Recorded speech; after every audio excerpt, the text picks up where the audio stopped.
Dito sa probinsya, sa bahay ng aking mga magulang, ay namamangha ako sa isang punong kahoy na napakaraming bunga.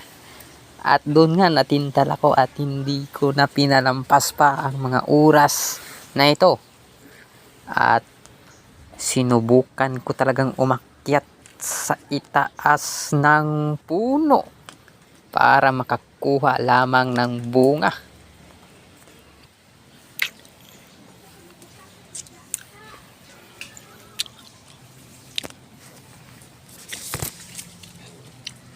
At ngayon, ayan nga,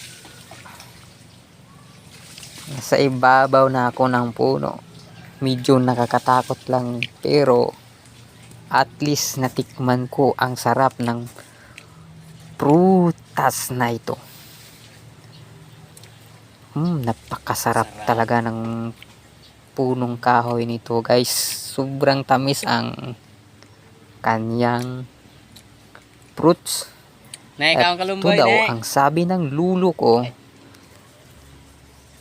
sarap guys. Gamot daw ito sa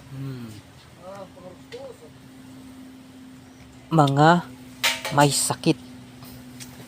At na-confirm ko nga dahil nakabasa ako nito, yung prutas na ito ay Guys, dito tayo isa po pala itong pinakadabis na antibiotic daw. Nabasa ko lang, pasensya na, nabasa ko lang ito sa wallpaper ko na dumaan noon sa aking Facebook.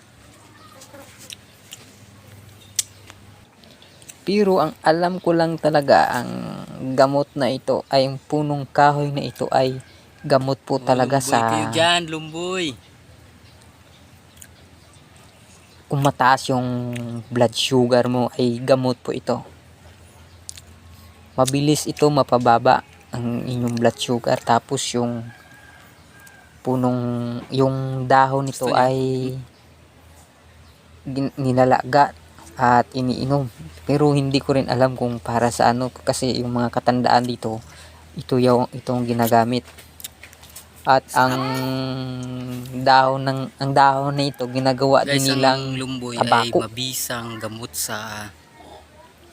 So guys, hanggang dito na lamang ang mataas aking yung pagsasaysay sa punong mabisa kahoy na ito na may maraming yung bunga at napakasarap kainin. dahon nito. At ang susunod natin gagawin ay ang pang-mimingwit ulit na sa tabi ng ilog at dagat. Thank you for watching guys, and God bless.